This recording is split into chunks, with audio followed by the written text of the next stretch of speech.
झारखंड सरकार में अनुसूचित जाति, अनुसूचित जनजाति एवं पिछड़ा वर्ग कल्याण मंत्री चमरा लिंडा कल्याणकारी योजनाओं को जमीन तक पहुंचाने के लिए अब फील्ड वर्क पर फोकस कर रहे हैं। इस बाबत उन्होंने बीते मंगलवार 29 जुलाई को राजधानी रांची के मोराबादी स्थित कल्याण कॉम्प्लेक्स में विभागीय समीक्षा बैठक की अध्यक्षता की।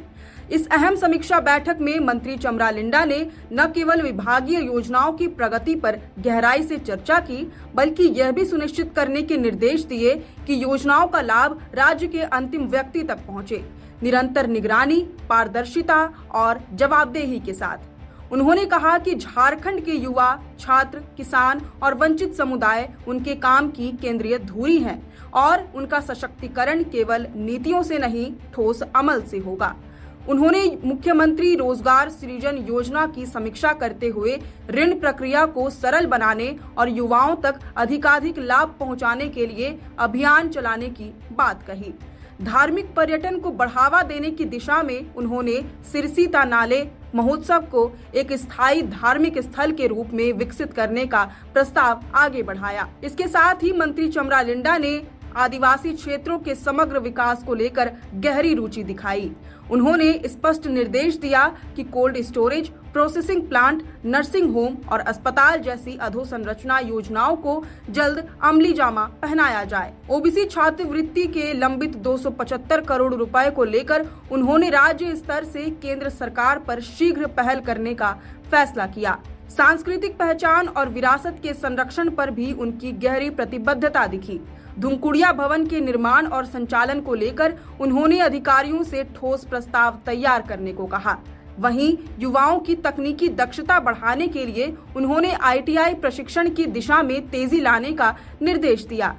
प्रमाण पत्रों की बढ़ती मांग को लेकर उन्होंने चिंता जताई और समाधान की प्रक्रिया को तेज करने की जरूरत बताई। आदिवासी छात्रों को मेडिकल और इंजीनियरिंग जैसी प्रतियोगी परीक्षाओं की तैयारी के लिए फिजिक्स वाला कोचिंग संस्था के साथ रांची के हिंदपीढ़ी में कोचिंग सेंटर खोलने की प्रक्रिया पर भी उन्होंने विस्तार से चर्चा की।